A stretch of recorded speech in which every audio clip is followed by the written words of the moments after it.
Que faire après le bac? La question hante bon nombre de ces terminales du lycée Edmond Perrier. Une situation qui rappelle des souvenirs pas si lointains aux deux intervenants du jour. Moi, je suis Zoé, donc j'étais il y a 5 ans à votre place. Après des études réussies, Tom et Zoé tentent de convaincre ces futurs bacheliers à tenter leur chance dans de grandes écoles. C'est pas trop mon truc. Ah oui?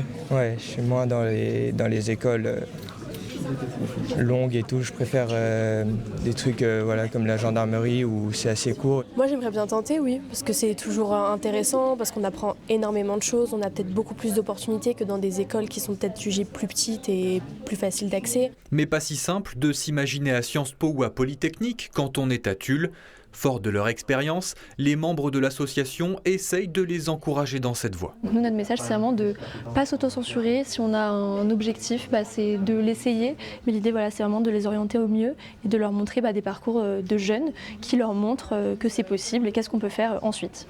L'orientation vers les études supérieures est devenue une grande source de stress pour les élèves. Ces interventions permettent aussi de dédramatiser la situation.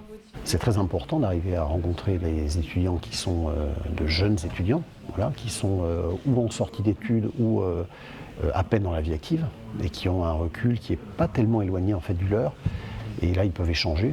Plus qu'un mois pour se faire une idée, la plateforme Parcoursup ouvre le 19 janvier.